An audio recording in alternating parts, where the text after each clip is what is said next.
राहुल गांधी जो है वही हिंसा फैलाता है, वही देश अरे ऐसे ना बोला करिए, शब्द जरा थोड़े। वो बेइज्जती करता है हर जगह हमारी कंट्री की, हमारे प्राइम मिनिस्टर की। प्राइम मिनिस्टर हमारी जनता द्वारा चुना गया है, वो सबका प्रतिनिधि है। तो फिर राहुल गांधी उसको गालियां क्यों देता है? वो सिर्फ गालियां देता है, काटने की बात करता है। वो बिल्कुल डेमोक्रेसी में नहीं है, वो सिर्फ अपनी फैमिली को प्रमोट करता है। जी, राहुल गांधी के जो अल्फाज हैं वो डेमोक्रेटिक नहीं है। वो जब विदेश जाते हैं तो उनके जो शब्द हैं, उनके जो वर्ड्स हैं, वो आहत करते हैं और जो तमाम जनता है वो उससे आहत होती है। Of course. क्या नाम है बेटा?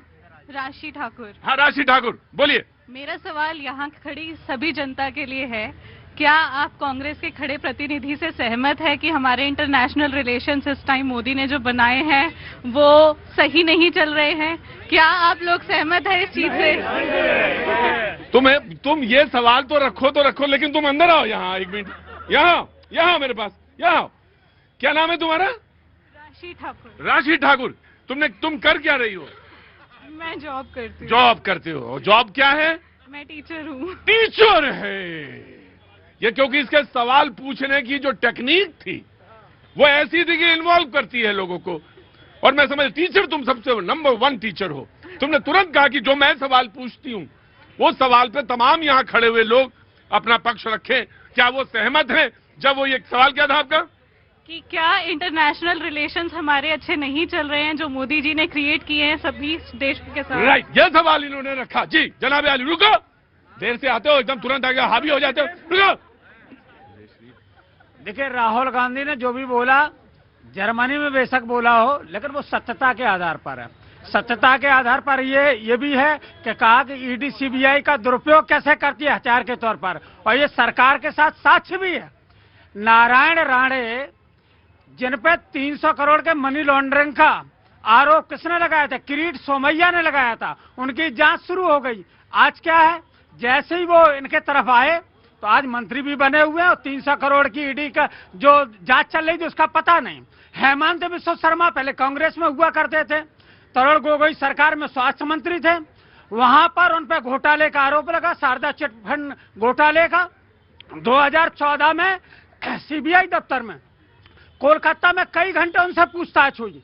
इसके बाद 2015 में बीजेपी में शामिल हो गए। अब पूछिए इनसे कि वो सीबीआई और वो ईडी की जांच कहां गई? अब इन्होंने बुकलेट भी छपाई थी उनके खिलाफ और रोज नारा लगाते थे बीजेपी वाले। अब पूछना चाहते हैं क्या हुआ उसका? तो इसी तरीके से इनका ईडी और सीबीआई का जो प्रयोग है, 97% ये वो मतलब एक सर्वे है, 97% विपक्ष के खिलाफ। 2022 तक, 2014 से 2022 तक 121 बड़े नेताओं पर जांच हुई, जिसमें 115 नेता विपक्ष के थे। तो इसलिए ना कहना चाहते हैं। और इन्होंने दूसरी बात और कही, उन्होंने कहा कि ये लोकतंत्र को छिन्न भिन्न करना चाहते हैं, आपस में लड़ाना चाहते हैं। ये प्रूफ होता है।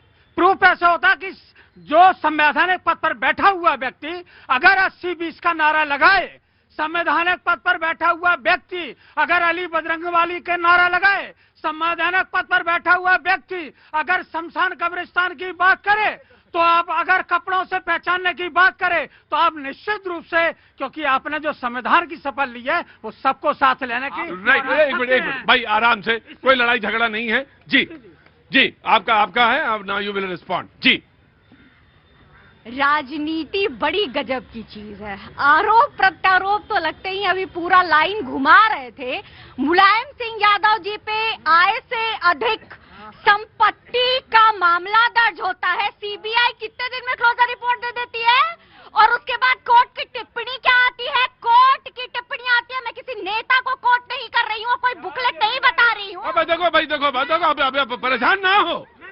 हाँ, परेशान ना हो। मैंने उनको भी झूठ देखिए, झूठ अभी बता रही हूँ मैं कि क्या कोर्ट की टिप्पणी होती है कि सीबीआई आपका काम किसी को बचाना नहीं बल्कि सत्य सामने लाना है। और मैं चैलेंज करती हूँ, अगर कोर्ट ने ये स्टेटमेंट नहीं दिया है तो आते हैं राहुल गांधी पे।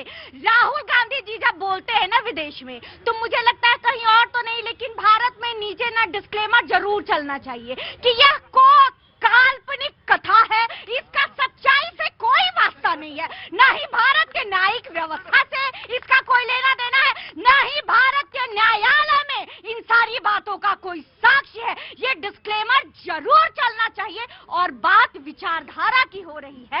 विचारधारा तो है अलग।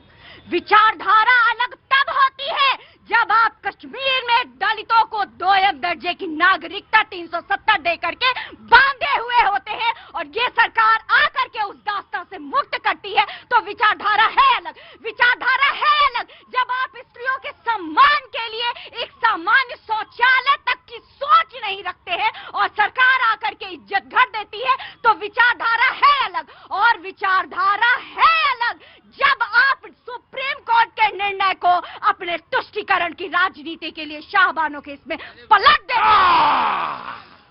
तो ये था रिस्पॉन्ड। लेकिन जी ऑफ कोर्स मैं दूंगा बिल्कुल दूंगा। बस 5 सेकंड। इन्होंने भी कहा कि नेताजी पर मुकदमा दर्ज हुआ, किस सरकार ने किया था? कांग्रेस ने किया था ना।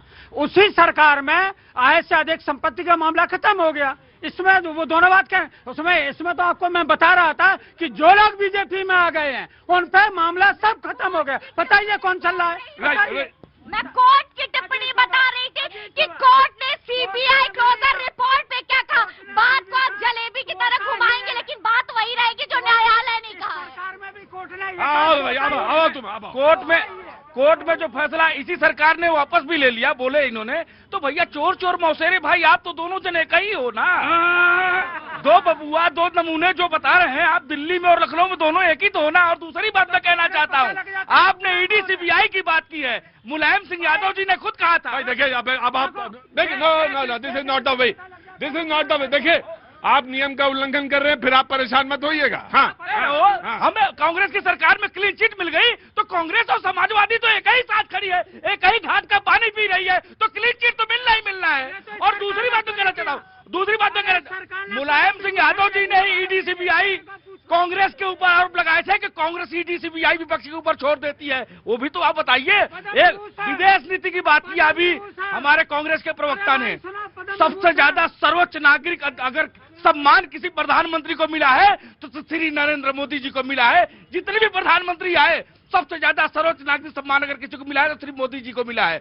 और मैं कहना चाहता हूं, विदेश नीति ये विदेश नीति ही है जो सर्जिकल स्ट्राइक करके भारत का किसी ने सबूत नहीं मांगा और किसी देश ने उंगली नहीं उठाई। ये सर्जिकल स्ट्राइक करके, ऑपरेशन सिंदूर करके, जो है एयर स्ट्राइक करके देश को मजबूत किया है तो सिर्फ मोदी जी ने किया है। आपने तो सिर्फ सर्जिकल स्ट्राइक ऑपरेशन सिंदूर पर सवाल ही खड़े करते रह गए, लेकिन आपको कुछ मिला नहीं।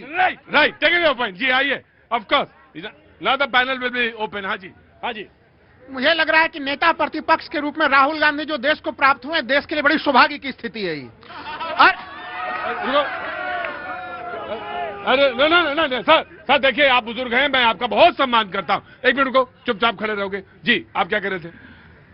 सर मैं कहना ये चाह रहा था, मैं मतलब मेरा देश एक कानून ऐसा लाने पर विचार कर रहा है जिसमें जो अवैध नागरिक भारत के हैं उनको जब डिटेंशन सेंटर भेजा जाएगा, सत्यापित हो जाएगा कि ये अवैध हैं, तो उनकी जनसंख्या वृद्धि की जो क्षमता है उसको नष्ट करने के बाद ही उनको देखिए मैं कह रहा था कि जो तमाम देखिए वो राहुल गांधी जी ने बड़े सत्यता के साथ, पहले तो उन्होंने ये भी माना अपने घर में बैठ के विचार न बनाया करिए अपना। हाँ, घर में बैठ के विचार मत बनाइए कि ऐसा करें। देखिए मुझे मालूम है बहुत सारी चीजों का रिएक्शन होता है दिमाग में, पर सबसे बड़ी बात चीज है कि हम सामंजस्य और सौहार्द। सर अगर मैंने पूरी मैं बाबूजी मैं आपका बहुत सम्मान करता हूं, मैंने पूरी डिबेट में कहीं कोई बात नहीं कही, सिर्फ इतनी बात कही कि समाज में जब सौहार्द बनाने की बात आएगी, सामंजस्य बनाने की बात आएगी, तो आपको भी आगे निकलना पड़ेगा और आपको भी अपना जो दायित्व है वो निभाना पड़ेगा। और ये जरूरी है। अगर 2047 तक आपको सपना पूरा करना है तो ये इस सेंटेंस में नहीं, कहीं कुछ और बातों में सोचना पड़ेगा। जी हाँ मैं कह रहा था जो बांग्लादेशी हैं, जो बाहर के लोग हैं, वो निश्चित उनका इस देश के संसाधन पर कोई अख्तियार नहीं। यहाँ के संसाधन पर राम अवतार का और अखलाक का दोनों का बराबर अधिकार है और किसी का नहीं। जी मैं कह रहा हूं कि देखिए राहुल गांधी जी ने तमाम जो चीजें वो रख रहे हैं, चाहे वो देश के भीतर रखें चाहे वो विदेशों में रखें, वो उन्होंने देखिए वो सत्यता को स्वीकार करते हैं।